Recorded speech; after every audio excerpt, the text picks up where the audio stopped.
అంగీకరించరో వాళ్ళందరికీ ఆయన పిల్లలయ్యే అధికారాన్ని దేవుడు చెడని వాక్యము సెలవిస్తుంది. అయితే వాళ్ళు ఎలా పుట్టారని చెప్తున్నాడు ఆయన? మనుషుల యొక్క ఇచ్చ వలన పుట్టిన వాళ్ళు కాదు, కానీ దేవుని ఆత్మ వల్ల వారు, దేవుని వలన పుట్టిన వారే కానీ రక్తం వలనైనను మనుష ఇచ్చ అంటే కోరిక వలన కానీ పుట్టిన వారు కారు అని వాక్యం సెలవిస్తుందండి. అయితే ఏది ఏమైనప్పటికైనా గత వారంలో అనుకుంటా మనం విన్నాము, ఆత్మ మూలముగా పుట్టినది అది ఎవరికి సంబంధించింది? దేవునికి సంబంధించింది. దేవుని మూలముగా పుట్టిన వారిలో ఏముంటుందని చెప్పాను? ఉంటుందని విన్నాం మనం. అయితే ఇక్కడ ఆయన్ని అంగీకరించాలటండి. ఆయన దేవుని కుమారుడు అని చెప్పేసి ఏం చేయాలంటే మనము అంగీకరించాలంటండి. ఎంతమంది అయితే ఆయన్ని దేవుని కుమారుడుగా అంగీకరించామో మనకందరికీ కూడా ఆయన పిల్లలయ్యే అధికారాన్ని దేవుడు మనకి ఇచ్చేసాడటండి. దేవుడు పిల్లలుగా మనం ఉన్నప్పుడు దేవుని యొక్క గృహంలో, మరి దేవుని యొక్క ఆస్తిలో అన్నిట్లో కూడా మనకేముంటుందండి? అధికారం ఉంటుందండి. ఏముంటుంది? అధికారం ఉంటుంది అన్నమాట. చూడండి, కొడుక్కి దాసుడికి తేడా ఉంటుందా ఉండదా? కొడుక్కి దాసుడికి తేడా ఉంటుందా ఉండదా? ఉంటుంది. కొడుకు స్వతంత్రంగా వచ్చి అమ్మ నాకు ఇది కావాలి, నాన్న నాకు ఇది కావాలి అని స్వతంత్రంగా అడుగుతాడు. అదే దాసుడు దాసురాలను అడుగుతారండి? అడగరు. అమ్మా దయచేసి ఇది నాకు కావాలమ్మా, మరి తమరు కనికరిస్తే కనికరం చూపించండి అమ్మా అంటారు. కొడుకు అలాగ అడుగుతాడా? అడగడు. అలాగ అడగడు. నాన్న నాకు అది కావాలి, నాకు ఇప్పుడే కావాలి, లేకపోతే రేపు కావాలి, లేకపోతే నెలకు కావాలి, ఇలాగని ఒక రకంగా చెప్పాలి అంటే ఆర్డర్ వేస్తాడు అన్నమాట. తండ్రికి ఏం వేస్తాడు? ఆర్డర్ వేస్తాడు. ఏంట్రా ఏదో రూపాయి వస్తువులాగా అడుగుతున్నావేంటి?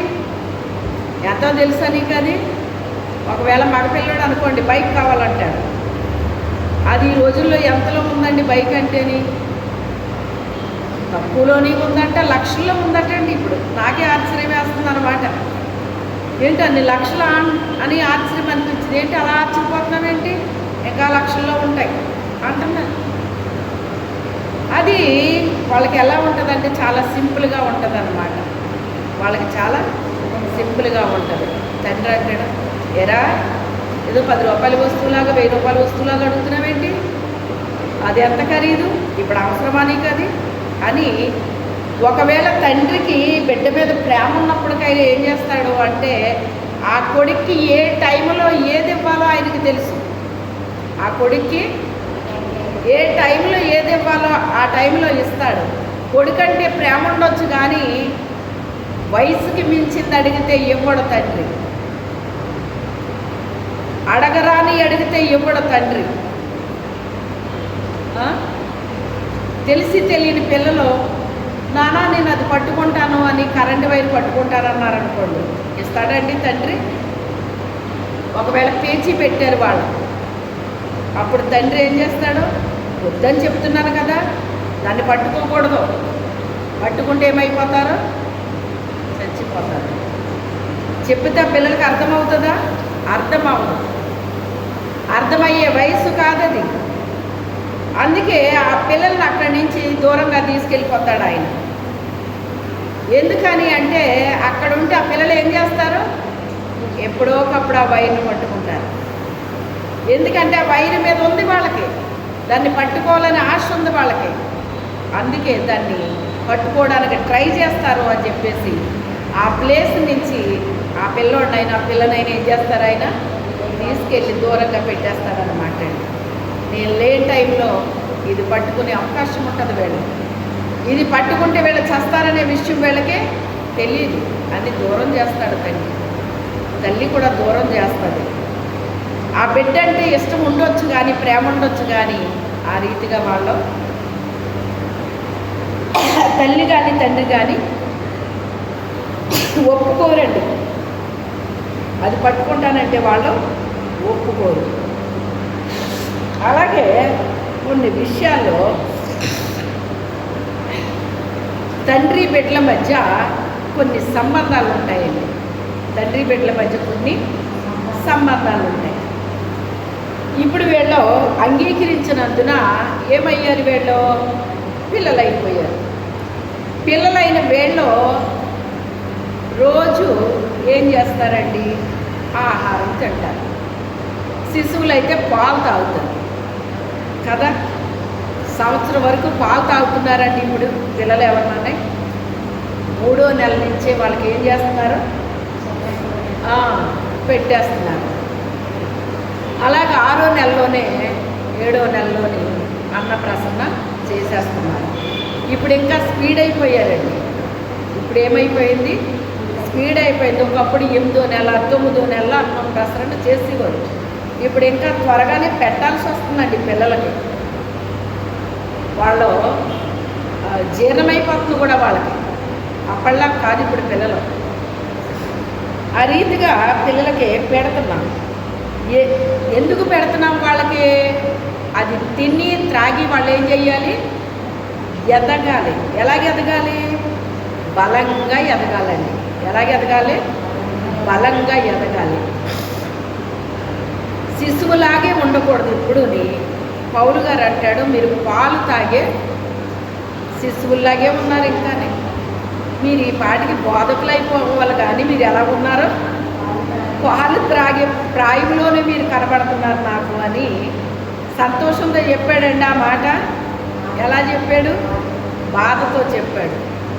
మనం ఏ వయసులో ఎలా ఉండాలో అలా ఉండాలని మన తల్లిదండ్రులు కోరుకున్నట్లుగా ప్రభువు అంతకంటే ఎక్కువ మనల్ని కోరుకుంటారు. మన వయసుకి తగిన పనులు మనం చేయాలి. చిన్నపిల్లల పనులు చేయకూడదండి. మనం ఎప్పుడు పాలు తాగే వయసులోనే మనం ఉండకూడదు. ఆహారం తిన్న మనము ఏం చేయాలి అంటే ఎదగాలి.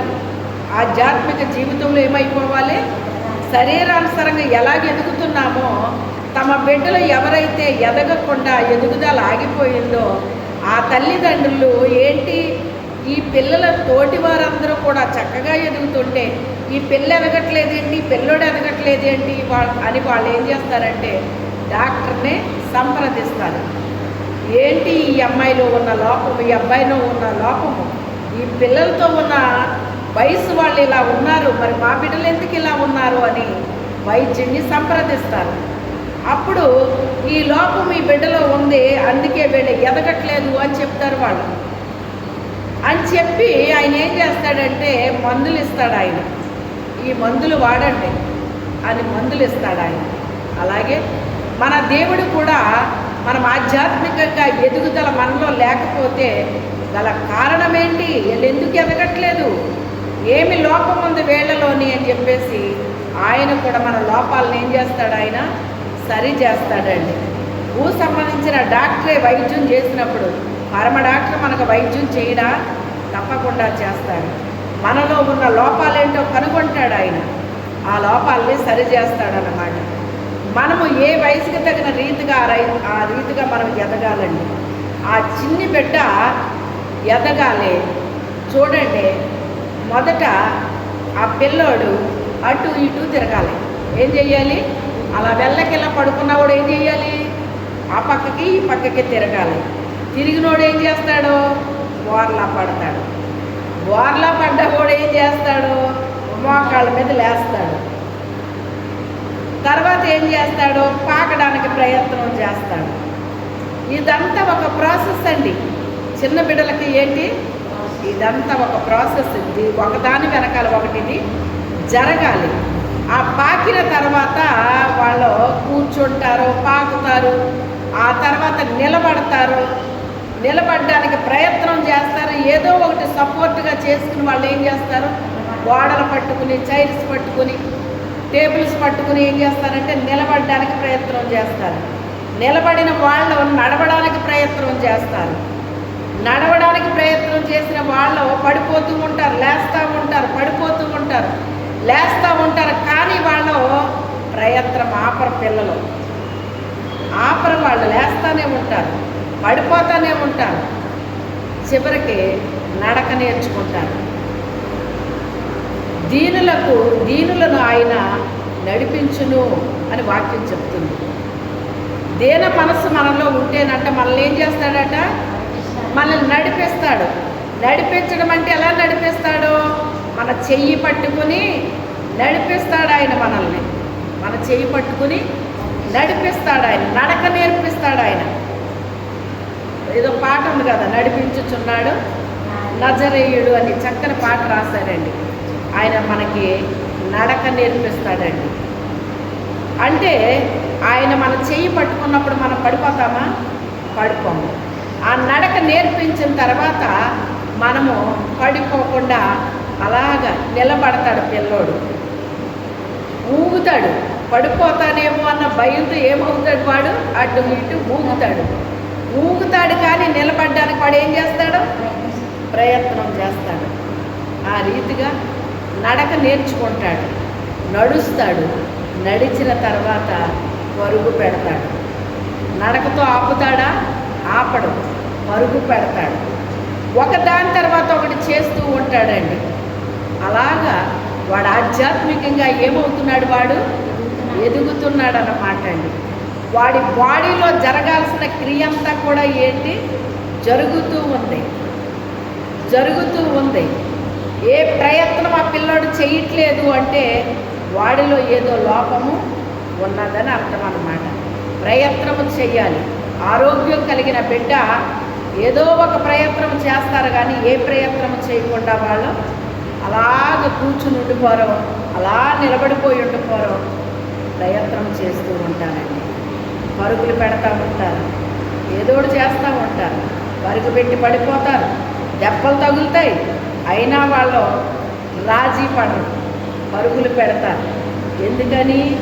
వాళ్ళలో ఈ తిన్న ఆహారం వాళ్ళకి బలాన్ని, శక్తిని ఇచ్చి ఆరోగ్యాన్ని ఇస్తుందండి.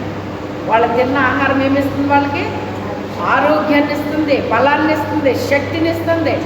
అది ఏం చేస్తుందంటే వాళ్ళలో ఉరకలేస్తుంది అన్నమాట అండి. ఆరోగ్యంగా ఉన్న పిల్లోడు పరుగులు పెట్టినట్టు ఆరోగ్యం లేని పిల్లోడు పరుగులు పెడతాడా అండి? పెట్టడం.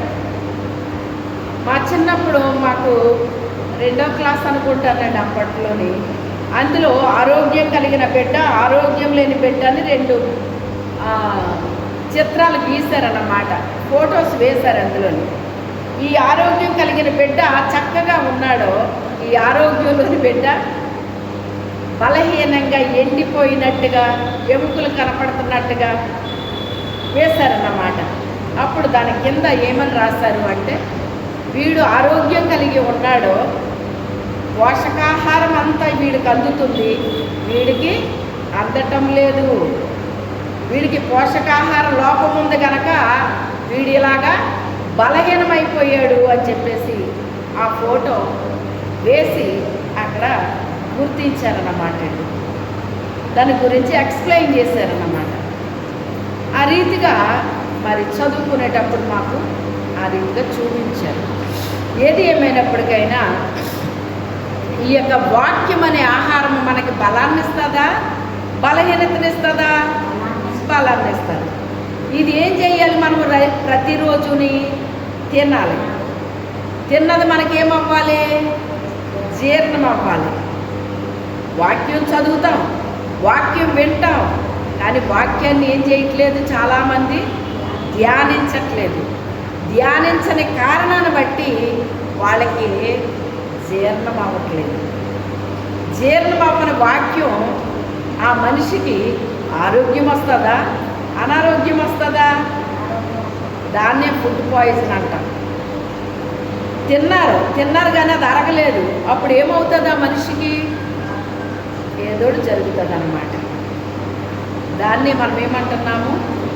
తిన్న అన్నం అరగలేదండి, తిన్నది అరగలేదండి, ఏంటో కానీ అని చెప్పేసి ఎందుకు అరగలేదో దానికి సంబంధించిన మెడిసిన్ వేసుకోవటం జరుగుతుంది అన్నమాట. అప్పుడు ఆ తిన్నది అరగటం జరుగుతుందండి. ఏదో రూపంలో బయటకు అది వెళ్ళిపోతుంది. ఏది ఏమైనప్పటికైనా దాన్ని గుర్తిస్తారండి. తల్లిదండ్రులు ఏం చేస్తారు? గుర్తిస్తారు. వాళ్ళకి తెలియకపోతే డాక్టర్ దగ్గరికి తీసుకుని వెళ్తారు. ఆ డాక్టర్ తగిన వైద్యం చేస్తాడండి. అలాగే మన పరలోకపు తండ్రి కూడా చెప్తున్నాడు, నా మాటలు విని చదివి గైకొనివాడు ధన్యుడు అన్నాడు ఆయన. వాక్యం వినాలి, చదవాలి, ధ్యానించాలి. వాక్యం వింటున్నారు, చదువుతున్నారు, ధ్యానించట్లేదు చాలామంది.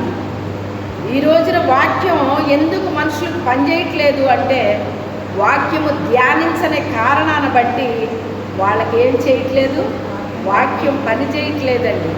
ధ్యానించాలండి మనం.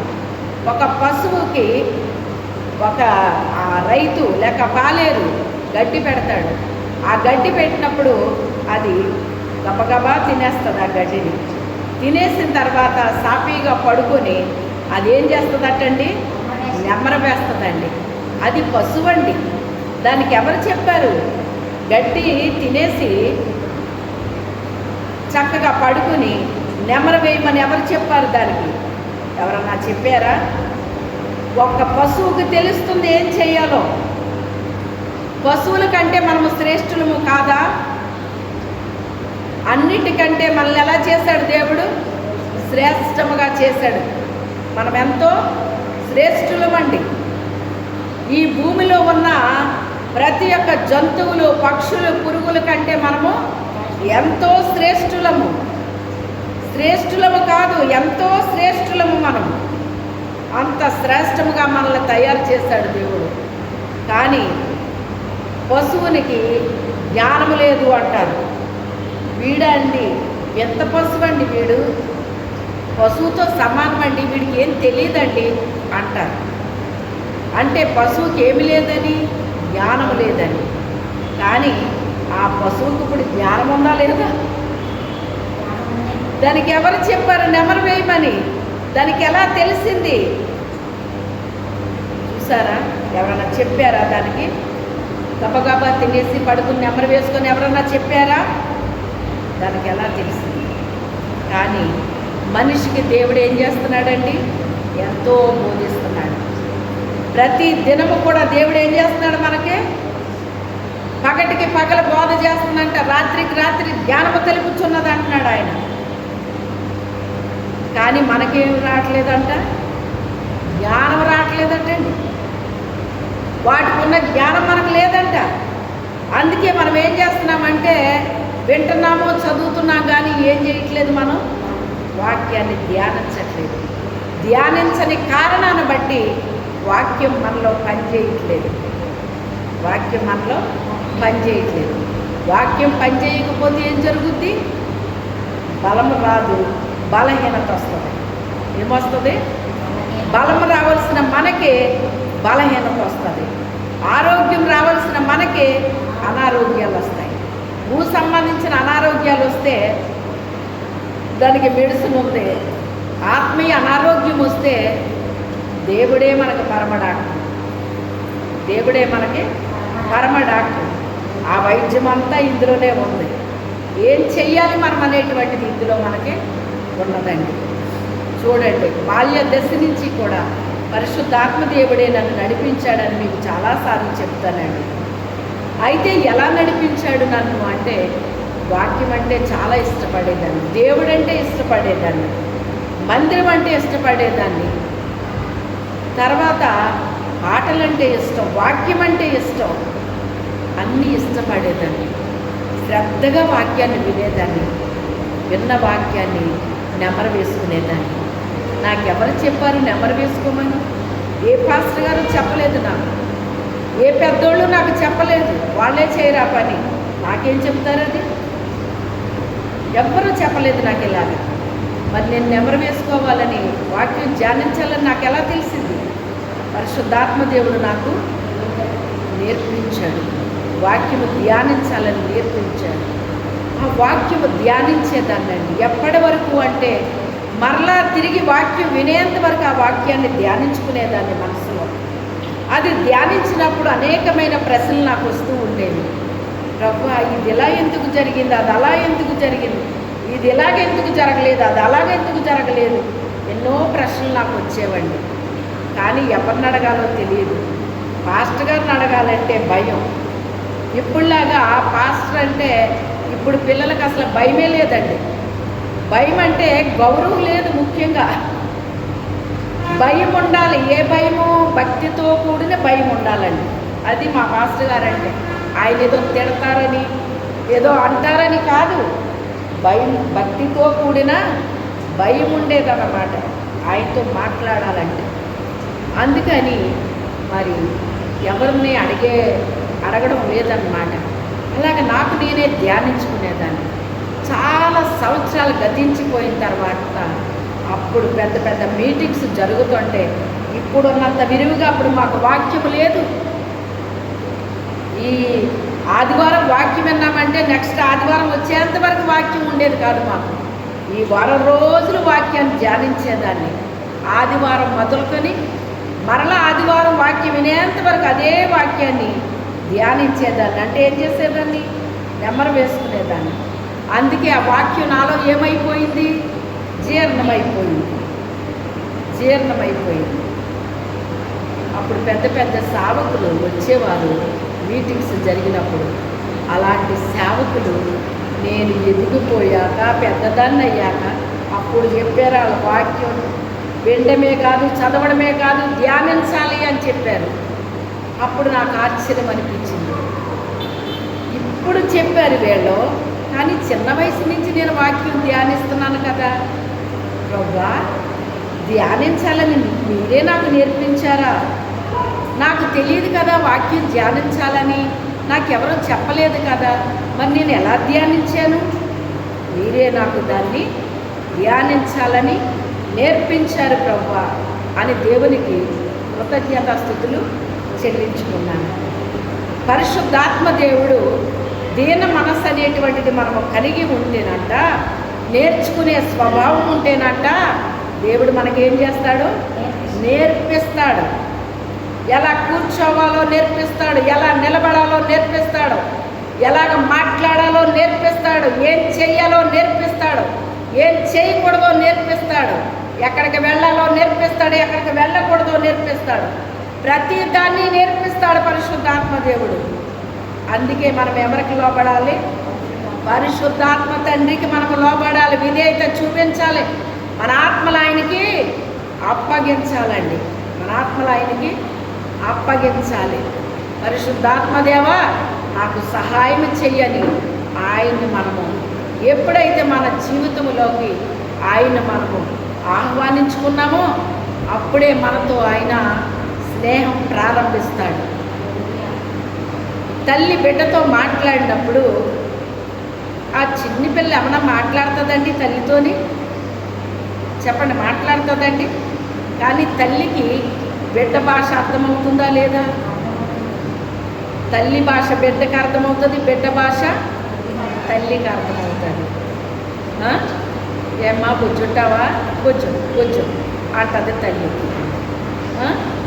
ఏంటి నాన్న కావాలా అంటది తల్లి. ఆ పిల్ల ఏమన్నా మాట్లాడుతుందా? మీరు అలా వెళ్తుంటేనే మిమ్మల్నే చూస్తుందండి, మిమ్మల్నే చూస్తుంది అంటది తల్లి. ఇవన్నీ కూడా బిడ్డతో ఏం చేస్తున్నామా? మాట్లాడుతూ ఉంది. అలాగే మన ప్రభు కూడా మనతో ఏం చేస్తాడు? మాట్లాడుతూ ఉంటాడు. వినే మనస్సు, వినే చెవి, గ్రహించే హృదయం దేవుడు మనకిస్తాడు. ఎప్పుడు ఇస్తాడు?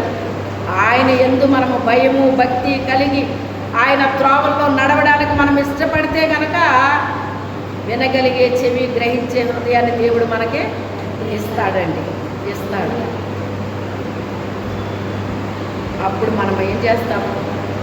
ఆయన మాటలు శ్రద్ధగా ఆలకిస్తాం, అంగీకరిస్తాం, ఆ మాటల ప్రకారంగా జీవిస్తాం. వాక్యం వినడమే కాదు, చదవడమే కాదు, ధ్యానిస్తామండి. ఈ రోజుల్లో మనిషికి టైం లేదు. దేనికి టైం లేదు? వాక్యం చదవడానికే టైం లేదు, వినడానికే టైం లేదు, ధ్యానించడానికి అంతకంటే టైం లేదు. అంత స్పీడ్ అయిపోయింది ఇప్పుడు. లోకంలో ఏమైపోయింది ఇప్పుడు? స్పీడ్ యుగంలాగా అయిపోయింది. చదవడానికే టైం ఉండట్లేదు, వినడానికే టైం ఉండట్లేదు, ధ్యానించడానికి అసలే టైం ఉండట్లేదు. అందుకే వాక్యం మనిషిలో పనిచేయట్లేదండి. నేను భోజనం చేసి అలాగే కూర్చున్నాను, అందుకే నాకు అరగలేదు అంటారు. అంటారా? కదలకుండా కూర్చుంటే ఏం అరుగుతుంది? కాస్త ఏదైనా పని చేస్తే అరుగుతుంది అంటారు. అలాగే వాక్యం కూడా మనలో ఏమవ్వాలి? జీర్ణం అవ్వాలి అంటే మనం కూడా ఏం చేయాలి? పని చేయాలి. వాక్యం చదవాలి, వినాలి, ధ్యానించాలి. ఆ ధ్యానించినప్పుడు పరిశుద్ధాత్మ దేవుడు అనేక విషయాలు మనకి తెలియపరుస్తూ ఉంటాడు. అనేక విషయాలు తెలియపరుస్తూ ఉంటాడు. కొత్త విషయాలు. మనకెంత ఆసక్తి ఉందో వాక్యం పట్ల, దేవుడిని ఎప్పుడైతే ప్రేమిస్తామో, ఇష్టపడతామో, అప్పుడే వాక్యం అంటే కూడా మనకి చాలా ఇష్టమైపోతుందండి. నీకు వాక్యం అంటే ఇష్టం అవ్వట్లేదంటేనే ఏమి లేదని అర్థం. నామకార్థంగా నువ్వు వస్తున్నావు, వెళ్తున్నావు తప్ప నీలో వాక్యము పని చేయటం లేదు. వాక్యము నీలో పనిచేస్తే నువ్వు ఆత్మీయంగా బలమును పొందుతావు, శక్తిని పొందుతావు, ఆరోగ్యము కలిగి ఉంటావు. ఆరోగ్యము కలిగిన బోధన దేవుడు మనకిచ్చినా కూడా మనకు ఆరోగ్యం రావట్లేదు అంటే దేవుడిదా తప్పు, మనదా తప్పు? ఎవరిదే తప్పు? మనమే సరిగ్గా వినలేకపోతున్నాం, మనమే గ్రహించలేకపోతున్నాం. కారణం ఏంటి? ఎందుకు వినలేకపోతున్నాం, ఎందుకు గ్రహించలేకపోతున్నాం? చూడండి, ఒక యజమానుడికి 2 కుమారులు ఉన్నారట. 2 కుమారులు కూడా ఆయన పొలంలో పనిచేస్తున్నారండి. చక్కగా తండ్రి కొడుకులు చాలా హ్యాపీగా ఉన్నారు. చక్కగా పొలంలో పనిచేస్తున్నారు, తండ్రి చెప్పిన పని చేస్తున్నారు, తండ్రి బెడ్లో కలిసి చక్కగా భోజనం చేస్తున్నారు, చక్కగా నిద్రపోతున్నారు, లేస్తున్నారు, ముగ్గురు కలిసి మాట్లాడుకుంటున్నారు, సహవాసం చేస్తున్నారు. అంతా చాలా బాగుంది. కొద్ది కాలానికి అతను ఏం చేశాడు అంటే వేశ్యలాంటి వ్యక్తులతో సహవాసాలు మొదలుపెట్టాడట. ఏం చేశాడు? ఒక కొడుకు పొలంలో పనిచేస్తున్నాడు. ఎప్పుడు ఎలా చేస్తున్నాడో అలాగే చేస్తున్నాడు అతను. ఎప్పుడు తండ్రితో ఎలా ఉన్నాడో అలాగే ఉన్నాడు అతను. అతనిలో మార్పు ఏమీ రాలేదండి. కానీ ఒక కొడుకు ఏం చేశాడంటేనంట వేశ్యలతో సహవాసం చేయటం మొదలుపెట్టాడట. ఎప్పుడైతే సహవాసం చేశాడో అతనికి మనసు మారి వాళ్ళు ఏం చెప్పారో ఆ మాటల మీద ఇంట్రెస్ట్ కలిగింది. మనము కలిసి బిజినెస్ చేద్దామా, లాభం సంపాదిద్దామా అని మాట్లాడుకున్నారట. అది వాక్యంలో ఉందండి, అది వాక్యంలో ఉంది. అయితే మాట్లాడుకున్నప్పుడు అతనికి చాలా ఇంట్రెస్ట్ కలిగి నేను బిజినెస్ చేస్తే లాభం సంపాదిస్తే నా తండ్రి చాలా ఆనందపడిపోతాడో అనుకున్నాడట. అనుకుని అయితే మాతో వస్తావా, మనమందరం కలిసి బిజినెస్ చేద్దాం, లాభాన్ని సంపాదిద్దాం, మాతో వస్తావా అని అడిగారు వాళ్ళు. అడిగితే వస్తాను, తప్పకుండా వస్తాను. మరి మీ నాన్న పంపిస్తాడా నిన్ను? మా నాన్న పంపించేదేంటి, నేనే వస్తాను. నేను లాభం సంపాదిస్తే మా నాన్నకి ఇష్టం ఉండదా? తప్పకుండా ఇష్టపడతాడు మా నాన్న, నేను వస్తాను. మీ నాన్న వద్దంటే ఏం చేస్తావు? వద్దన్నా నేను వస్తాను. నాకు వ్యాపారం అంటే నాకు ఇష్టం, నేను వస్తాను.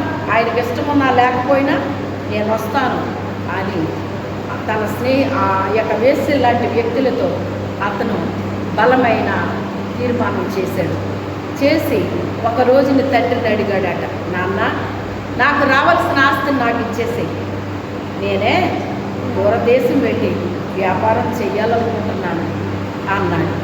అన్నప్పుడు ఆయన అంటాడు కదా, వద్దు నాన్న, ఎందుకురా దూరం వెళ్ళి వ్యాపారం ఎందుకురా, మన పొలంలో పని చేయరా?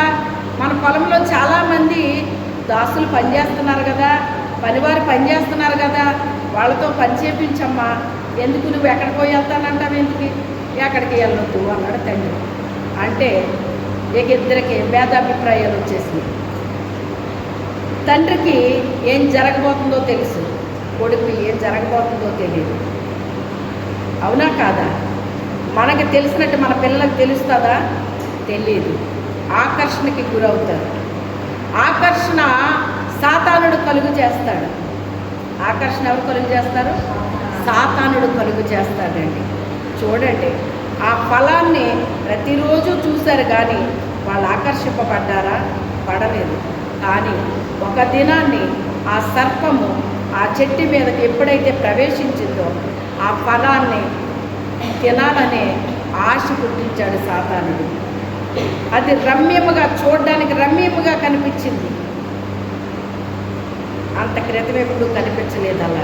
అలాగే ఎప్పుడు మనకేమీ అనిపించిన వాటి మీద మనకేం కలుగుతుందంట? ఆకర్షణ కలుగు చేస్తాడు సాతానుడు. ఆ ఆకర్షణకి గురైనప్పుడు మనిషి నెమ్మదిగా లోకంలోకి లాగేస్తాడండి. ఏం చేస్తాడు దుష్టుడు? వాడు మరులు కొలుపుతాడటండి. ఏం చేస్తాడు? వాడు మరులు కొలిపి వాడు లాగేస్తాడు, లోకంలోకి ఈడ్చుకుని వెళ్ళిపోతాడటండి. ఎలా తీసుకెళ్తాడట? ఈడ్చుకుని వెళ్ళడం అంటే ఏంటి దాని అర్థం? నేను రాను మొర్ర అన్నా సరే వాడు ఏం చేస్తాడట? ఈడ్చుకుని వెళ్ళిపోతాడటండి. ఎంత భయంకరమో చూడండి. అయితే దేవుని ఆత్మ అలా చేయదండి, ఆ రీతిగా చెయ్యదు. అయితే ఇద్దరికే మాటలు జరిగినాయి. వద్దు అని తండ్రి చెప్పాడు, లేదు నేను వెళ్తానని కొడుకు అన్నాడు. చివరికి తండ్రి సరే వెళ్ళు, వెళ్ళిన తర్వాత అప్పుడు నీకే అర్థమవుతుంది అని తండ్రి ఏం చేశాడు? ఇంకా నీ ఇష్టం అని చెప్పేశాడట. నీ ఇష్టం అని చెప్పేశాడు. చెప్పినప్పుడు నాకు వచ్చే వాటా ఇచ్చేయి, దాన్ని పట్టుకెళ్ళి నేను బిజినెస్ చేస్తాను అన్నాడు. అప్పుడు ఆయన ఏం చేశాడు? తనకి ఇవ్వాల్సిన ఆస్తిని ఇచ్చేశాడు అన్నమాట. అదే సామెతల్లో సొలొమోను గారు రాస్తూ, ఆయన ఆస్తిని పాడు చేయును, వేశ్యలతో సాంగత్యం చేసేవాడంట ఆయన ఆస్తిని పాడు చేయును అని రాశాడండి ఆయన.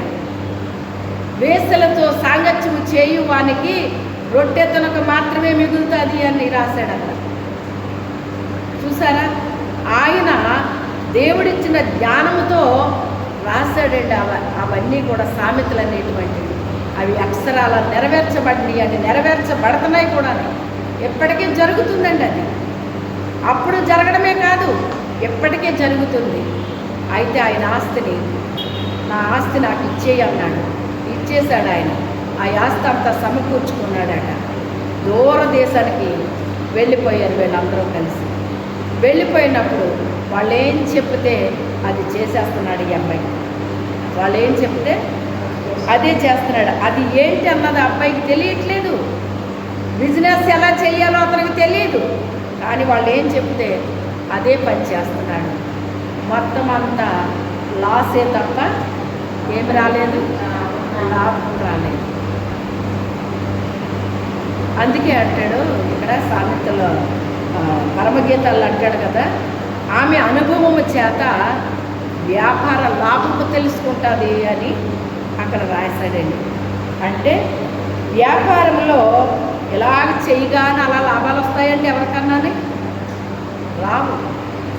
దారుణంగా ఏమైపోయాడు అతను? నష్టపోయాడు. ఎంత నష్టపోయాడు అంటే చేతిలో రూపాయి లేదు. ఇంకా అతనికి చేతిలో రూపాయి లేదు, తింటాక ఆహారం లేదు, ధరించుకోవడానికి వస్త్రాలు లేవు, నిలవడానికి నీడ లేదు, ఆదరించడానికి ఎవరూ లేదు. ఎంత దారుణమైపోయింది. ఆ స్థితి వచ్చేసిందండి. వచ్చినప్పుడు రాత్రి అయ్యింది. తెల్లవారేసరికి తనతో ఉన్న వాళ్ళందరూ ఎక్కడ పోయారో ఏమైపోయారో అతనికి తెలియదు. చూశాడు, వెతికాడు, ఎవ్వరూ కనిపించలేదు. ఏమైపోయారో తెలియదు, ఏం చేయాలో అర్థం కాదు. అది ఏమన్నా తన దేశమా కాదు, వ్యాపార నిమిత్తం తీసుకెళ్ళారు వాళ్ళు. ఇక్కడ మంచి బిజినెస్ ఉంటుంది, అక్కడేముంది బిజినెస్, ఎక్కడ ఉంటుంది రా. ఒకానొక దినాన్ని పట్టణానికి వెళ్ళి వ్యాపారం చేసి లాభాన్ని సంపాదిద్దామని చెప్పుకొని వారలారా, రేపు ఏమి సంభవించునో మీకు తెలీదు అని రాశాడండి. ఏమనుకున్నారంట వాళ్ళు? ఒకానొక పట్టణానికి వెళ్ళి వ్యాపారం చేసి లాభాన్ని సంపాదిద్దామని చెప్పుకొని వారలారా, రేపేమి సంభవించబోతుందో మీకు తెలియదు అన్నాడు ఆయన. చూడండి, వెళ్ళాడు, వ్యాపారం చేశాడు, ఏమైనా ₹1 లాభం వచ్చిందండి? రూపాయి లాభం లేదు సరికదా, ఉన్నదంతా పోయింది. కడుపు మాడిపోతుంది, ఆకలేసేస్తుంది. ఎవ్వరో తనని పిలిచి ఇంత భోజనం పెట్టిన వాళ్ళు లేరండి, ఇంత భోజనం పెట్టిన వాళ్ళు లేరు. బాధపడిపోతున్నాడు. ఎవండి, మనకి భోజనం లేదని దీనికి ఏమన్నా తెలుసా? ఇంట్లో ఏమీ లేవు అని దీనికి ఏమన్నా తెలుసా? ఇది ఊరుకుంటుందా? ఏం చేస్తుంది? ఇది నానా రభస చేసేస్తుంది. ఉదయం లేవగానే నేనేమన్నా తినేస్తాను, ఏమన్నా తాగేస్తాను అంటది. ఇది నాకేమన్నా పెట్టు పెట్టు పెట్టు పెట్టు అంటది. ఇది అంటదందా? ఉదయం లేచేటప్పటికే ఇది రాత్రి తినేసి పడుకున్నా కూడా ఉదయం లేచేటప్పటికి ఇది ఏమంటుంది? పెట్టు పెట్టు పెట్టు అంటదన్నమాట. దీనికి ఏమన్నా తెలుసా? మన ఇంట్లో ఏమన్నా ఉందని కానీ లేదని కానీ ఏమన్నా తెలుసా అండి? ఏం తెలియదు దీనికి. పెట్టు అంటది అంతే. ఎవరు పెడతారు ఇప్పుడు? ఎవరో పెడతారు తనకి. పెట్టేవాడు లేడు, ఎక్కడికి వెళ్ళాలో తెలియదు. అతను చూస్తే ఒక గొప్ప ధనవంతుడు కొడుకు. ఎవరో ఒక గొప్ప ధనవంతుడు కొడుకు. భిక్షమెత్తడం తెలియదు, యాచించడం తెలియదు, ఏమీ తెలియదు. ఏం చేస్తాడు అక్కడ? ఏం చేయాలో తెలియలేదు. అక్కడ పందులకి యజమానుడైన ఒక కాపరి చెంతకి చేరాడని ఉంది. ఎక్కడికి వెళ్ళాడంట? పందులకు కాపరి అయిన ఒక యజమానుడి దగ్గరికి వెళ్ళి, అయ్యా, నీ పందుల్ని మేపుతాను, నాకు ఏమైనా ఇస్తావా అన్నాడంట. సరే వెళ్ళి మేపు చూద్దాం అన్నాడు ఆయన. ఆ పందుల దగ్గరికి వెళ్ళాడంటండి. ఆ పందులకి పొట్టు పెడుతున్నారంట. పొట్టు పెడుతుంటే పొట్టు గబగబా తినేస్తున్నాయి. ఇతనికి సాయంకాలానికి కానీ ఇతను ఏమైనా ఇస్తాడో లేదో తెలియదు, కానీ కడుపు ఏమవుతుంది? ఇతనికి మండిపోతుంది, ఆకలేసేస్తుంది. ఆ పందులు తినే ఆ పొట్టును తిందాము అని చెప్పి అతను ప్రయత్నం చేస్తేనంట ఈ పంది ఇటు కొట్టిందంట, ఆ పంది అటు కొట్టిందంట. ఏం చేసింది? ఈ పంది ఇటు కొట్టింది, ఈ పంది అటు కొట్టిందంట. ఆ దెబ్బలు తిన్నాక అప్పుడు తండ్రి గుర్తుకొచ్చాడండి. గుర్తుకొచ్చి, నా తండ్రి ఇంట్లో మూలివారు కూడా సమృద్ధైన ఆహారాన్ని తింటున్నాను, నేనేంటి ఈ ఆఖరికి చచ్చిపోతున్నాను ఇక్కడ, ఏంటి నా పరిస్థితి ఏంటి ఇలా ఉంది అని చెప్పి అతను ఆలోచించుకున్నాడండి. ఆలోచించుకొని అప్పుడు పశ్చాత్తాపం కలిగిందంటండి. ఏం కలిగింది? పశ్చాత్తాపం కలిగి, అయ్యో, నా తండ్రి దగ్గర ఉన్నప్పుడు నేను ఎంతో సమృద్ధిగా ఆహారాన్ని తిన్నాను కదా, ఇప్పుడేంటి ఆకలితో చచ్చిపోతున్నాను, నేను ఈ రీతిగా అయిపోయానేంటి, ఇంత దౌర్భాగ్య స్థితి వచ్చిందేంటి నాకు అని చెప్పి అతను బాధపడుతూ, దుఃఖపడుతూ, పశ్చాత్తాపడుతూ అతని మనసులో ఇప్పుడు పశ్చాత్తాపం కలగడం వల్ల మనిషికి బుద్ధి వస్తుందటండి. జరిగిన పరిస్థితులు బట్టి ఏమొస్తుందటండి? బుద్ధి వచ్చిందట. బుద్ధి వచ్చి ఇప్పుడు ఏమనుకుంటున్నాడు? నా తండ్రి దగ్గరికి నేను తిరిగి వెళ్ళిపోదాము అనుకుంటున్నాడంటే. అనుకుని నేను రాజాలా బతికివాడిని అక్కడ, ఎక్కడ చూస్తే ఈ ఆకలికి చచ్చిపోతున్నాను నేను. అలాంటిది నా తండ్రి దగ్గరికి వెళ్ళినప్పుడు నా తండ్రి నన్ను ఎలా రిసీవ్ చేసుకుంటాడో. ఎంతో ప్రేమతో నన్ను పెంచాడు కదా, ఎంతో ప్రేమతో నన్ను చూశాడు కదా. కానీ ఇప్పుడు ఆ తండ్రి నన్ను అసహించుకుంటాడేమో. ఎందుకంటే చెప్పాడు మొదటే, వద్దురా వెళ్ళకరా వెళ్ళకరా అని చెప్పాడు. కానీ నేనే వచ్చాను, వచ్చి ఇలాగైపోయాను. అందుకని నా తండ్రి దగ్గరికి వెళ్ళి, అయ్యా దేవునికి నీకు విరోధముగా నేను పాపము చేశాను, నన్ను క్షమించు అని నా తండ్రిని క్షమాపణ అడుగుదాము అనుకున్నాడటండి. అనుకుని అతను తండ్రి దగ్గరికి వస్తున్నాడు. తండ్రికి తెలుసు ఎప్పటికైనా తిరిగి నా దగ్గరికి వస్తాడని తెలుసు అన్నమాట. తెలిసి ఆయన చూస్తున్నాడు. ఎందుకంటే అలా జరుగుద్ది అని ఆయనకి ఎప్పుడో తెలుసు. దేవుని దగ్గర ఉన్న వాళ్ళ పరిస్థితి ఎలా ఉంటుందో, దేవుడు లేని దగ్గరికి వెళ్తే ఎలా ఉంటుందో తెలుసు ఆయనకి. అందుకే ఆయన ఎప్పటికైనా నా దగ్గరికి వాడు రావాల్సిందే అని చెప్పి ఆయన ఎదురు చూస్తున్నాడు ఆ కొడుకు కొరకు. చూసినప్పుడు అతను వస్తా ఉన్నాడు. వచ్చినప్పుడు అతను ఇలా అనుకున్నాడు కదా మనసులోని, తండ్రి నీకు దేవునికి విరోధంగా నేను పాపము చేశాను, నీ కొడుకునని అనిపించుకునే యోగ్యత నాకు లేదు, నీ పనివారిలో ఒక పనివాడిగా నన్ను పెట్టుకోయ్యా అని అడుగుదామని అతను ఎప్పుడైతే వస్తున్నాడో, హృదయ అంతరంగాలు ఎరిగిన దేవుడు ఆయన ఏం చేశాడంటే పరుగు పరుగున వెళ్ళి మెడ మీద పడి ఏం చేశాడట, ముద్దు పెట్టాడట. ముద్దు పెట్టినప్పుడు ఆయన క్షమించమని అడిగాడా? అడగలేదు. క్షమాపణ ఎక్కడ వచ్చేసింది? ఇప్పుడు ఆ పశ్చాత్తాపం ఎక్కడ కలిగింది? హృదయంలో జరిగింది. మనిషికి పశ్చాత్తాపం ఎక్కడ రావాలి? నోట్లో కాదు, హృదయంలో జరగాలి పశ్చాత్తాపం అనేటువంటిది. అయ్యా పాపినైనా నన్ను కరుణించు అని ఎవరు అడిగారు దేవుణ్ణి? సుంకరి ప్రార్థన చేశాడండి. పరిసైడు అడిగాడా?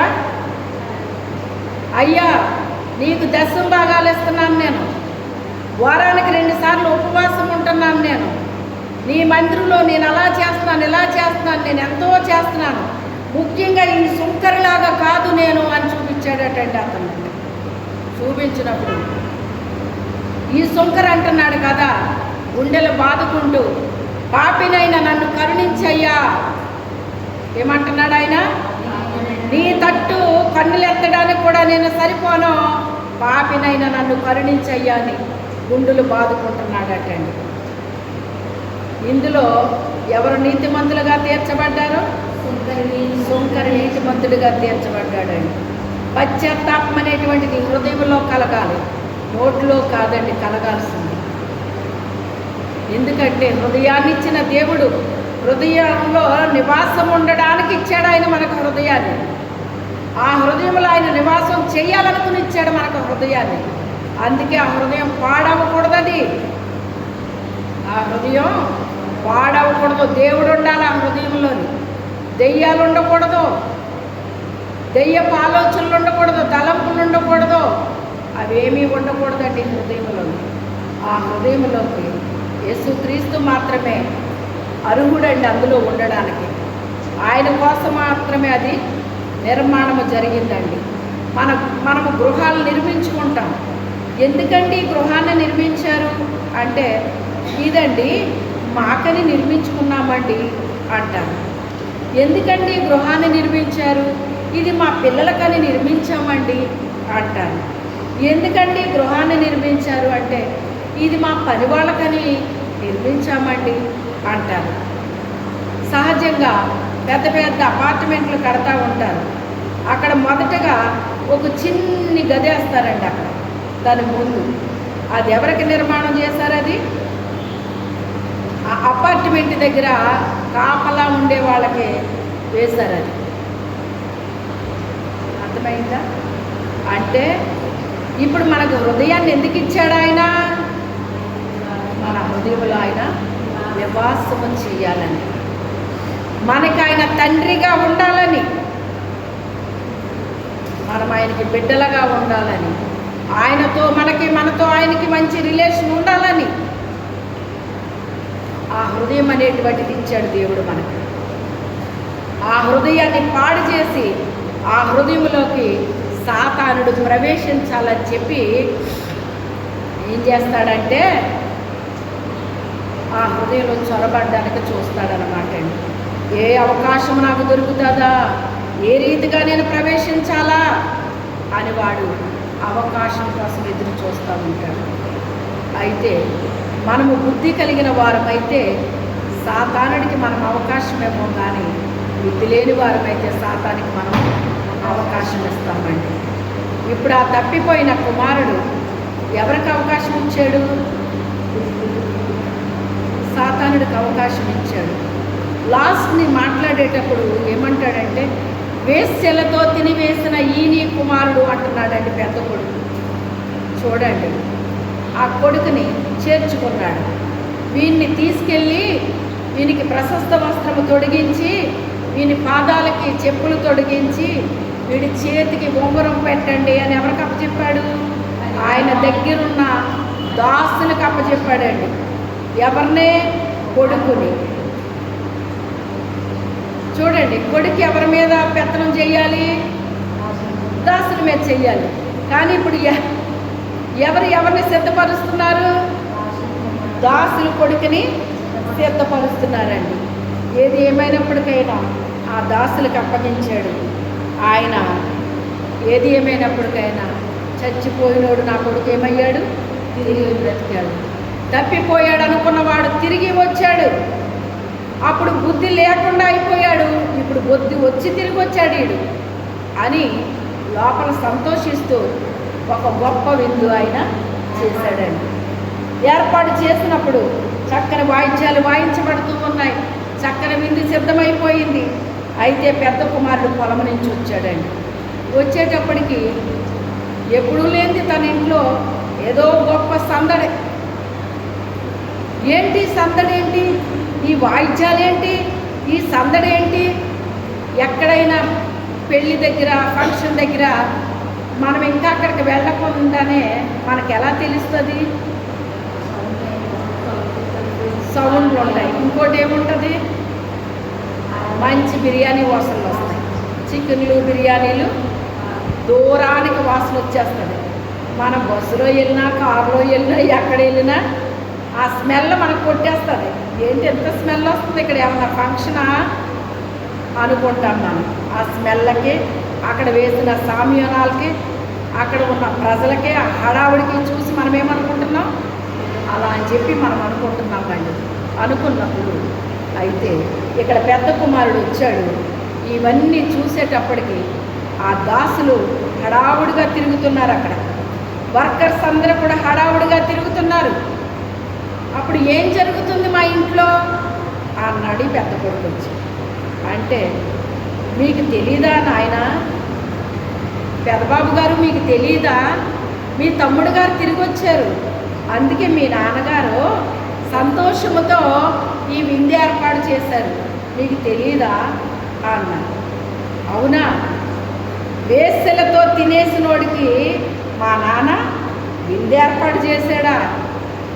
నేను ఇంత నమ్మకంగా కష్టపడి నేనేమో ఈ పొలంలో పని చేపిస్తుంటే నాకు ఏ రోజునైనా ఏమన్నా చేశాడా మా నాన్న అని తన మనసులో అనుకుని తను లోపలికి రావట్లేదు. అట్టండి ఏం చేయట్లేదు, లోపలికి రావట్లేదు.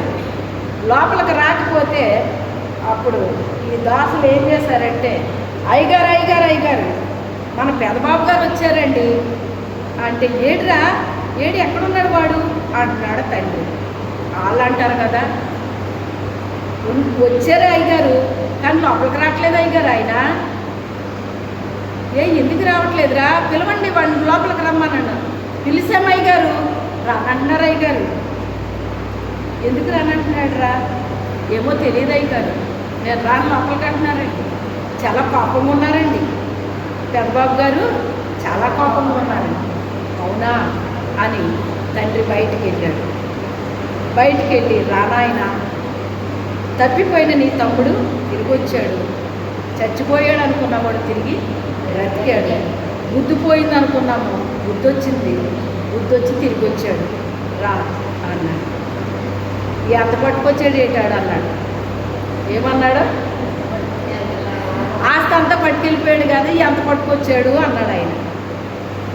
ఏం పట్టుకొస్తాడు ఆయన? నువ్వు అన్నట్టుగా ఏమన్నా మామూలుతో వెళ్ళాడా? ఎవరితో వెళ్ళాడు? వెళ్ళాడు. ఆ వేసులు అందరూ మొత్తం అంతా తినేశారు. ఏమొచ్చాడు ఇప్పుడు? గుడ్డుకాళ్ళు ఈడ్చుకుంటూ వచ్చాడు. ఆడికే తింటాక తినలేదు, ఇంకేం పట్టుకొస్తాడు ఆయన అన్నాడు. అప్పుడు కొడుకు అంటాడు కదా, వేసులతో తిని వేసేవాడికి నువ్వేం చేస్తున్నావు? నిందు చేస్తున్నావు.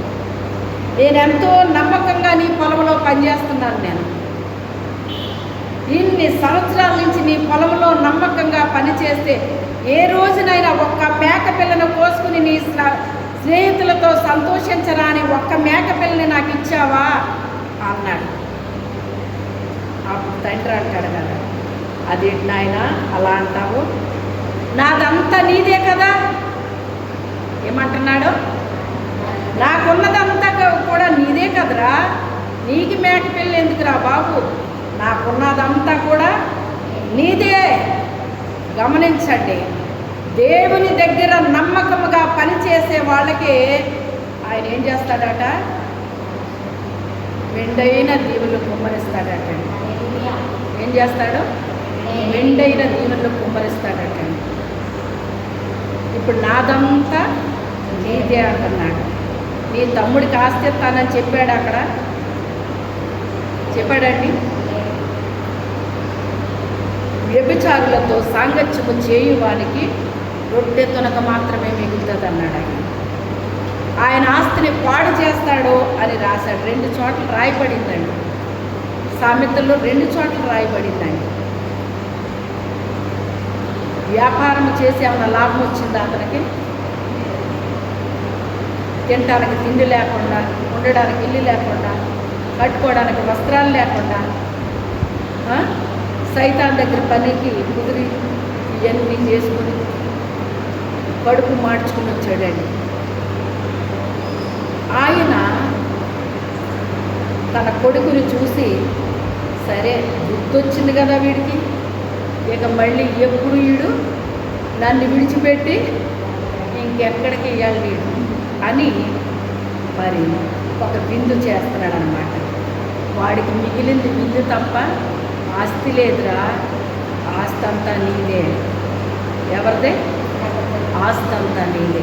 గమనించండి, దేవునికి ఎప్పుడైతే మనం లోపడుతున్నామో, విధేయత చూపిస్తున్నామో, నమ్మకంగా ఉంటున్నామో, దేవుడు చెప్పింది చెప్పినట్టుగా మనము చేస్తున్నామో, ఆయన మనకేం చేస్తాడట? కొడుకు దగ్గరికి ఆయనే దిగొచ్చాడండి. మీరు గమనించండి.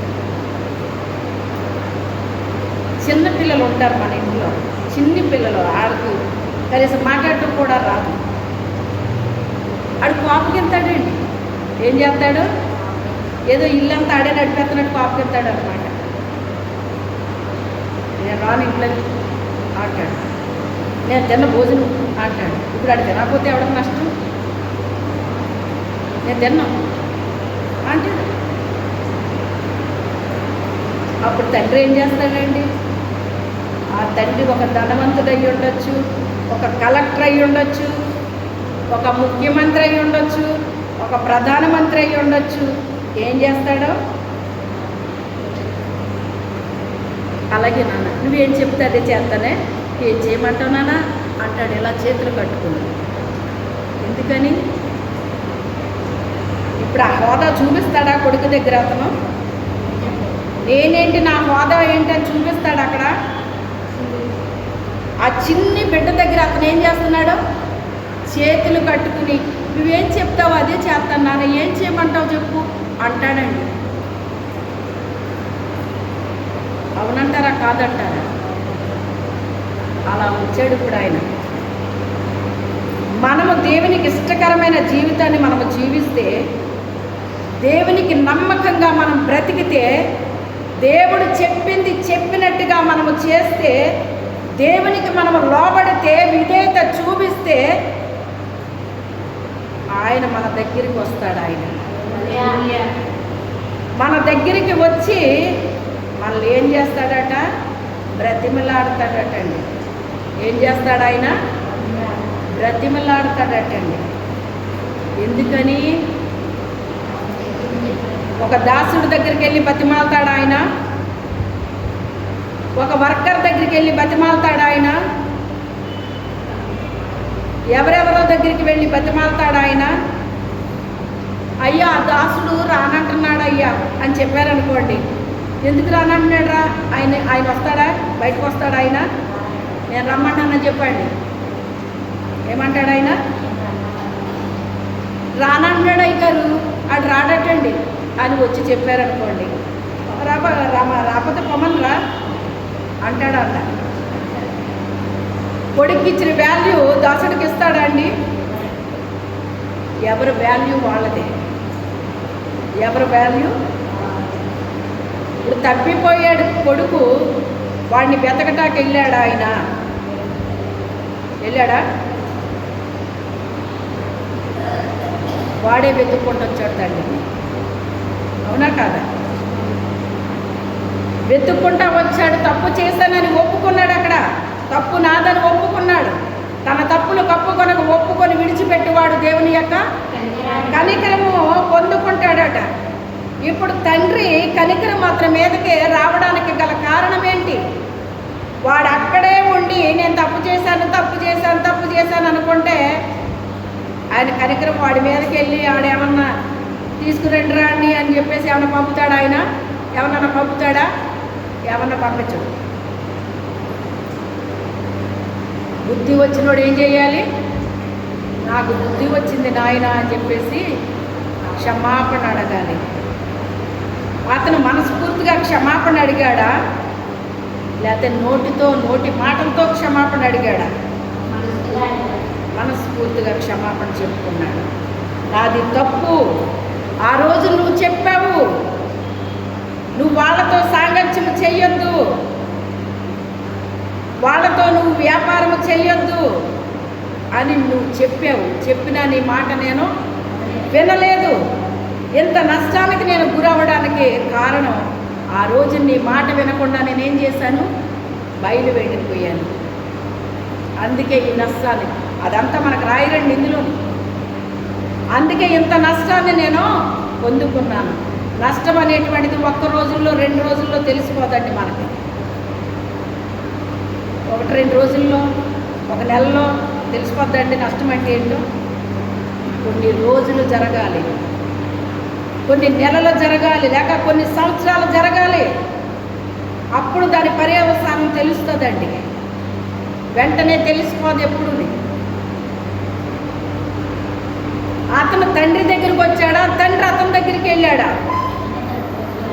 ఇప్పుడు ఇంట్లో ఉన్నవాడు కోపగిస్తే తండ్రి అతని దగ్గరికి వెళ్ళాడా? అతన్ని తండ్రి దగ్గరికి రప్పించుకున్నాడా? ఇప్పుడు వ్యత్యాసం తెలిసిందా మీకు?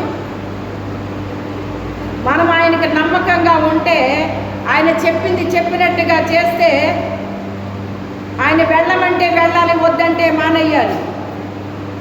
పౌలు ఏం చెప్తున్నాడు? వెలిక్కి చీకటికే పొద్దెక్కడది. వెలిక్కి చీకటికే పొద్దెక్కడది. ఒకసారి దేవుడు నాకు, ఒకసారి కాదు, ఒక 2-3 సార్లు ఎంతో దర్శనం చూపించారండి.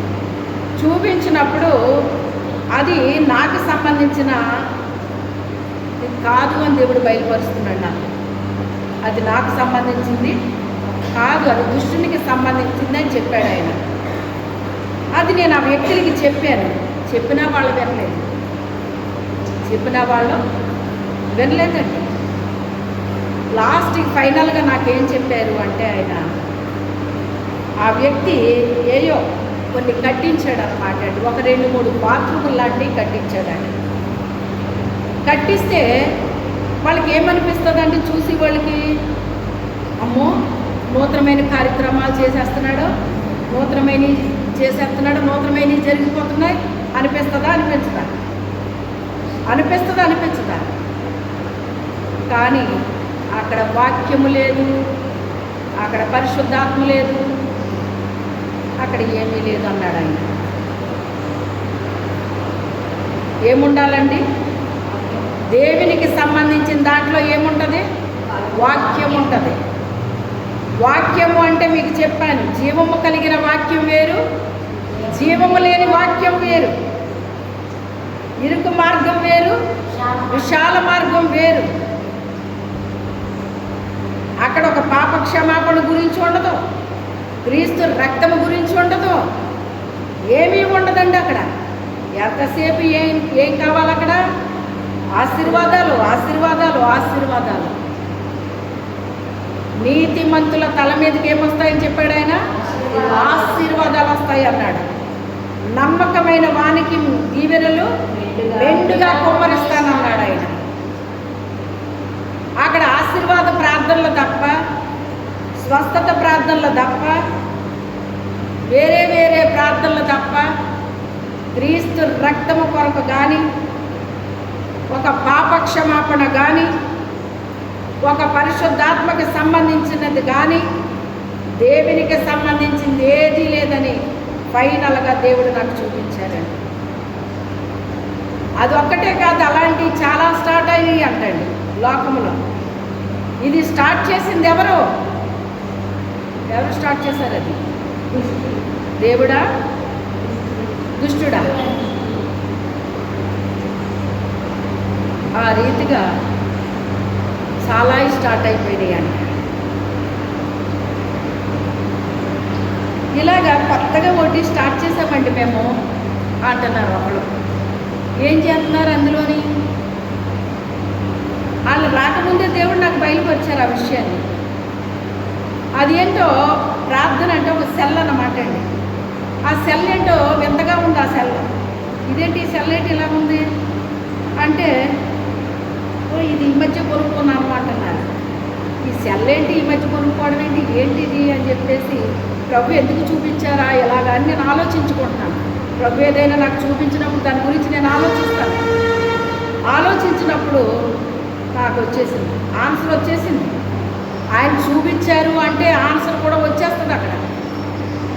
అప్పుడు ఆ వ్యక్తి ఇలాగ ఫలానా వ్యక్తి స్టార్ట్ చేశారండి దీన్ని, ఇందులో మేమందరం ప్రార్థన చేస్తామండి అని చెప్పింది ఆ అమ్మాయి.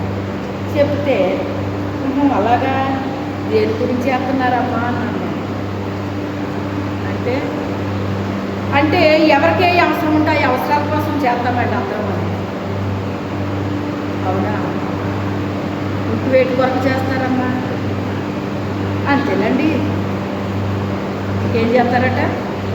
అంతేనండి.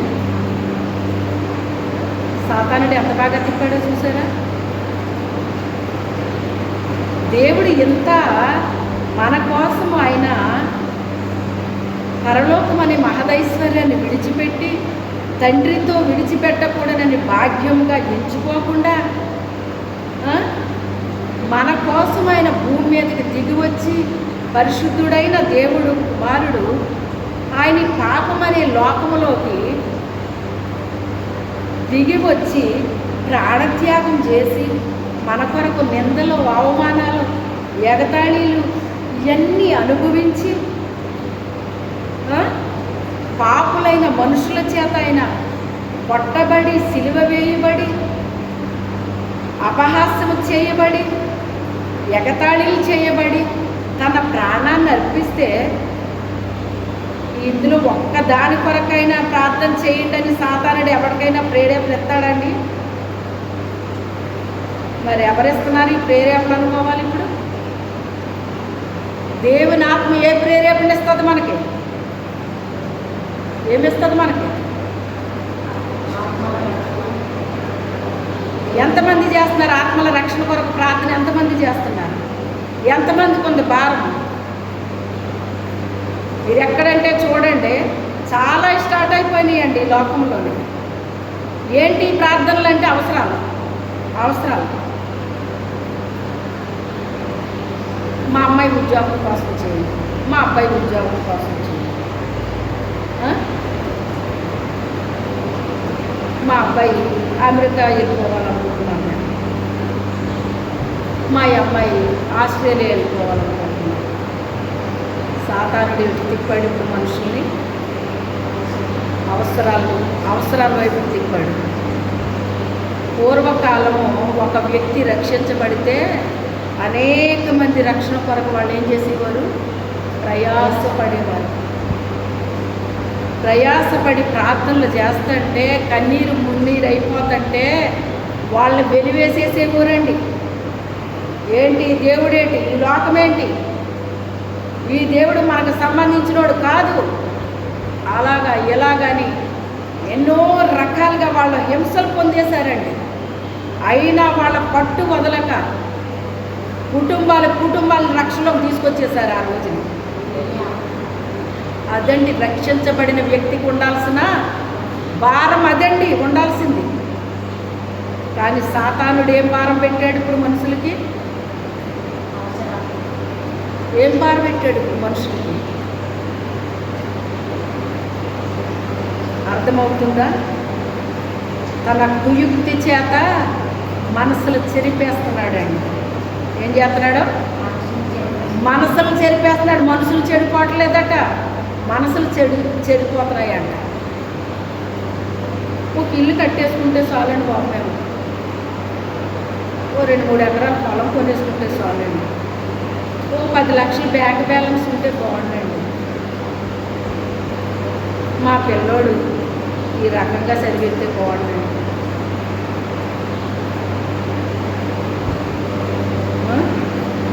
ఇంతేనా? సైతానికి చెప్పే ఆలోచనలు ఇయ్యేనా? ఇంతకంటే ఏమైనా ఉన్నాయా? నీ పిల్లల కోసం ప్రార్థన చేసుకో. ఏం ప్రార్థన చేసుకోవాలి? వీటి కోసం చెయ్యి. నీ పిల్లోడికి ఒక ఇల్లు కావాలి, నీ పిల్లోడికి ఒక ఉద్యోగం కావాలి, నీ పిల్లోడు అమెరికా వెళ్ళాలి, నీ పిల్ల ఆస్ట్రేలియా వెళ్ళాలి, నువ్వు మేడ కట్టుకోవాలి, నీకు భూమి కావాలి, బ్యాంక్ బ్యాలెన్స్ కావాలి, నీకు బంగారం కావాలి. ఎటు తిప్పాడు ఇప్పుడు మనసుని? భూ సంబంధించిన వాటి వైపు మనసు తిప్పేశాడండి చాలామందికి. ఈ రోజుని దేవుని బిడ్డలమని చెప్పుకుంటున్నారు తప్ప దేవునికి వాళ్ళకి అసలు సంబంధం లేకుండా పోయింది ఈరోజు. తన కుయుక్తి చేత ఏం చేశాడు ఇప్పుడు? బుద్ధి కలిగిన వారు ఏం చెప్పారు? కొంచెం నూనె ఇవ్వండి మాకు, కొంచెం నూనె ఇవ్వండి, మీ నూనెలో కొంచెం నూనె ఇవ్వండి మాకు అంటే ఏమన్నారు వాళ్ళు?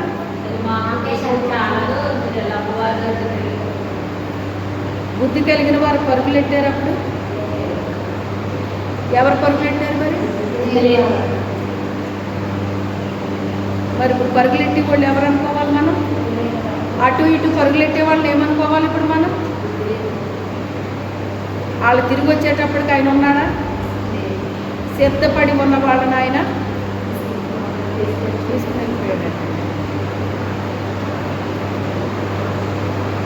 సాతానుడు ఇప్పుడు ఈ రకంగా బలంగా పనిచేస్తున్నాడండి. ఆయనకి నమ్మకంగా ఉన్న బిడ్డల్ని ఏం చేసుకుంటాడట? ఆయన బతిమాలుకుంటాడటండి. ఇదేట్రా బాబు, నాదంతా నీదే కదరా, ఆడికేముంది, ఆడికి ఇచ్చిందంతా కూడా పాడు చేసేసుకున్నాడు. ఇక ఆడికి ఆస్తి లేదు, విందు తప్ప ఇంకా ఆడికి ఆస్తి లేదు, కేవలం వాడికి భోజనమే. ఏంటి ఆడికి? భోజనం తప్ప ఇంకేమి లేదు, ఆస్తి ఏమి లేదు ఆడికి. నాదంతా నీదే అన్నాడు ఆయన. వాడు ఎక్కడి నుంచో తండ్రి దగ్గరికి వచ్చాడు, తండ్రి ఏమో కొడుకు దగ్గరికి వెళ్ళి కొడుకును బతిమాలుకుంటున్నాడు. ఆశ్చర్యంగా లేదు ఇది? అంటే ఆయన ప్రేమ ఎవరి మీద ఉంది ఇప్పుడు? నమ్మకమైన వారి మీద ఉంది, నమ్మకమైన వారి మీద ఉంది. వాళ్ళు ఏమన్నా విందులు విలాసాలు ఏమైనా చేసుకున్నారా? మీరు చూడండి, ఏదన్నా జరిగితే చాలు పెద్ద పెద్ద విందులు విలాసాలు కానీ లక్షలకు ఖర్చు పెట్టేస్తున్నారు. అప్పు చేసి పప్పు కూడా ఎట్టేస్తున్నారు, ఆ అప్పులు తీసుకుంటూ ఉంటున్నారు. కలిగి ఉంటే ఖర్చు పెట్టుకోవచ్చు, పర్వాలేదు. అది కూడా మితముగా చేయమన్నాడు దేవుడు. అప్పులు పాలైపోమని చెప్పడు దేవుడు ఎప్పుడు కూడా. మనకి తగ్గట్టుగా మనం చేసుకోమంటాడు ఆయన. అవునంటారా కాదంటారా? దేవుని ఆత్మ మనల్ని ఎలా నడిపిస్తాడు ఆయన? మనకిష్టం వచ్చినట్టు నడవమండి ఆయన. మనకిష్టం వచ్చినట్టుగా నడవమండి ఆయన. ఆయనకి ఇష్టం వచ్చినట్టు మనం నడవాలి. మనము దేవుని ప్రేమిస్తే ఆయనకి ఇష్టం వచ్చినట్టు మనం జీవిస్తాం. మనకు నచ్చినట్టు మనం జీవించాం, ఆయనకు నచ్చినట్టుగా మనం జీవిస్తాం. ఆయనకు నచ్చినట్టుగా జీవించాలంటే లోకంలో చాలా శ్రమలు ఎదురైపోతాయి, చాలా కష్టాలు ఎదురైపోతాయి, చాలా నిందలు వస్తాయి, అవమానాలు వస్తాయి, ఎగతాళీలు వస్తాయి, అన్నీ అనుభవించాల్సి వస్తుంది. అయినప్పటికైనా కూడా ఇప్పుడు ఆ పెద్ద కొడుకుని ఎంతమంది ఎగతాళీ చేసి ఉండరు అనుకుంటున్నారా మీరు? ఏంటండి అయ్యగారు, ఎప్పుడు మీ నాన్నగారు ఏం చెప్తే చేస్తూ ఉంటారు మీరు. కానీ ఆ చిన్నవాడు అన్నీ పాడు చేసి వచ్చినా కానీ ఏం చేస్తున్నాడు మీ నాన్న? ఎంత గొప్ప విందు చేస్తున్నాడో చూడండి. రెచ్చగొడుతున్నారు అతన్ని. ఏం చేస్తున్నారు వాళ్ళు? రెచ్చగొడుతున్నారు వాళ్ళు. కానీ దేవుడు ఆయనకి మనకి ఉన్న ఆ రిలేషన్ బట్టి, ఆ నమ్మకత్వాన్ని బట్టి మనల్ని విడిచిపెట్టే దేవుడు కాదు ఆయన. ఎప్పుడైతే మనం ఆయన్ని ఆత్మీయంగా ఆయనకు లోబడ్డామో, ఇదైతే చూపించామో, ఆయన చెప్పింది చెప్పినట్టుగా చేస్తున్నామో, మనల్ని దేవుడు విడిచిపెట్టడు. మనల్ని దేవుడు విడిచిపెట్టడు. మనం అనుకుంటాము వాళ్ళండి పనికి మాలిన జీవితం జీవించారు కానండి, దేవుడు చెప్పింది ఏం చేశారండి వాళ్ళు అసలని. అయినప్పటికైనా వాళ్ళకి చూడండి అంత చేసేస్తున్నాడో దేవుడు అనుకుంటారు. వాళ్ళకి అదే మిగులుతుంది, వాళ్ళకే అదే మిగులుతుంది, ఇంకేం మిగలదు. దేవుడు చెప్పింది చెప్పినట్టుగా చేసేవారికి ఉన్న వాల్యూ చెప్పింది చెయ్యని వారికి ఉండదండి వాల్యూ. లోకం దృష్టిలో వేరుగా ఉంటుంది, దేవుని దృష్టిలో వేరుగా ఉంటుంది. మనలాంటి ఆయన కాదాయన, ఆయన న్యాయం వేరుగా ఉంటుంది, మన న్యాయం వేరుగా ఉంటుంది. కొంతమంది ఎంత బాగా తీర్పులు తీరుతారు, వాళ్ళకి ఎలా తెలిస్తే అలా తీర్పు తీసేస్తారండి. తీర్పు తీర్చడానికి తెగించకూడదు. మనం ఏం చెయ్యాలి? నీతి గల న్యాయాధిపతి చేతికి మనం అప్పగించాలండి. ఏం చెయ్యాలి? మనం నీతి గల న్యాయాధిపతి చేతికి మనము అప్పగించాలి. ఆయన తీర్చాలి తీర్పు, మనము తీర్చకూడదు. ఆయన దృష్టిలో మనం ఉన్నప్పుడు దేవుడు మనకు అన్ని విషయాల్లో కూడా ఆయన సహాయం చేస్తాడండి. ఆయన మనల్ని నడిపిస్తాడండి, ఆయన మనకు బోధిస్తాడండి, ఆయన మనకు నేర్పిస్తాడండి, ఆయన సహాయం చేస్తాడండి. ఏ టైంలో మనకి ఏది అవసరమో ఆయన మహిమైశ్వర్యాన్ని బట్టి మన ప్రతి అవసరాన్ని తీరుస్తానంటున్నాడు. ఆయన మన ప్రతి అక్కర్లు తీరుస్తానంటున్నాడు. అది చిన్నదే కావచ్చు, పెద్దదే కావచ్చు. దాని కొరకు పెద్ద ప్రయాసపడుకోవాల్సిన అవసరం ఏమీ కూడా ఉండదు. ఎప్పుడు ఆయనకు మనం లోబడినప్పుడు, విధేయత చూపించినప్పుడు, నమ్మకంగా ఉన్నప్పుడు, ఆయనకు లోబడినప్పుడు, విధేయత చూపించినప్పుడు తప్పకుండా ఆయన దృష్టిలో మనకి వాల్యూ ఉంటుంది. ప్రార్థన చేసుకుందాం లోపల నుంచి.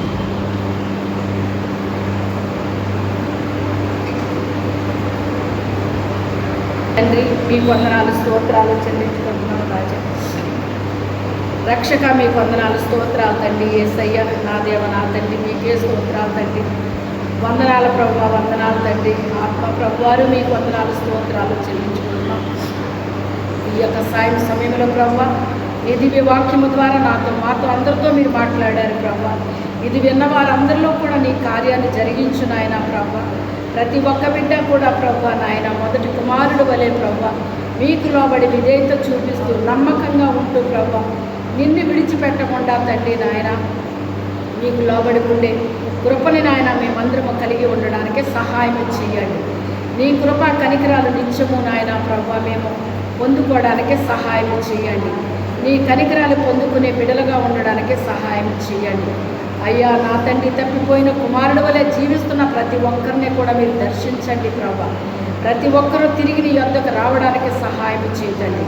నీ కృపా కనికరాలు దయచేయండి. ఆత్మకార్యము జరిగించు నాయన, సహాయం చేయండి. పరిశుద్ధాత్మ దేవుడా మీరే కార్యము చేయమని సమస్త విషయాల్లో మహిమ ఘనత ప్రభావాలు మీరు పొందుకోవాల్సిందిగా యేసు అతి పరిశుద్ధ నామంలో అడిగి వేడుకుంటున్నాము తండ్రి, ఆమేన్.